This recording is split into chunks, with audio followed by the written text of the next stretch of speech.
வானத்தையும் பூமியையும் படைத்த சர்வ வல்லமை உள்ள தேவனை ஸ்தோத்தரிப்போமாக.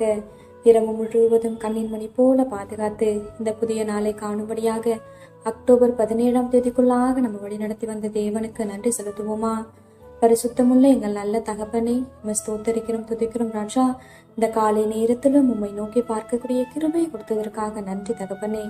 அப்பா, இந்த நாளிலும் உங்களுக்கு பிரியமில்லாத எந்த காரியத்தையும் செய்யாதபடி உங்க பிரியமான பிள்ளையை வாழ உதவி செய்யுங்கப்பா.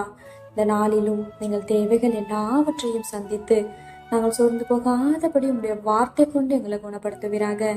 ஆண்டவரே, இந்த நாளிலும் எங்க கிட்ட யாராவது உதவி கேட்டாங்கன்னா அவங்களுக்கு இல்லைன்னு சொல்லாம முகம் கோணாமல் தகப்பனே எங்க கிட்ட இருக்கிறதுல இருந்து கொஞ்சம் கொடுத்து அவங்களுக்கு உதவி செய்யக்கூடிய ஒரு இருதயத்தை தாங்க ஏசப்பா. நீர் இறக்க குணம் உள்ளவரா இருக்கிறீர் ஆண்டவரே. அப்பா, நாங்களும் மற்றவர்களுக்கு இறங்கும்படியான ஒரு இருதயத்தை கொடுத்து எங்களை வழி நடத்துவீராக. உண்மை போல எல்லாரையும் நேசிக்கவும் எல்லாரிடத்திலும் தாழ்மையாய் நடந்து கொள்ளவும் நீர் கற்றுத்தாரும். இந்த காலை நேரத்தில் ஜெபிக்கிற ஒவ்வொருவரையும் ஆசீர்வதிங்கப்பா. அவர்கள் குடும்பங்களையும் உடைய செட்டைகளால மூடி மறைத்து பாதுகாத்துக் கொள்ளும். துதி கன மகிமையெல்லாம் ஒருவருக்கே செலுத்துகிறோம். இயேசு கிறிஸ்துவின் இனிய நாமத்தில் ஜெபிக்கிறோம் எங்கள் ஜீவனுள்ள நல்ல பிதாவே, ஆமென்.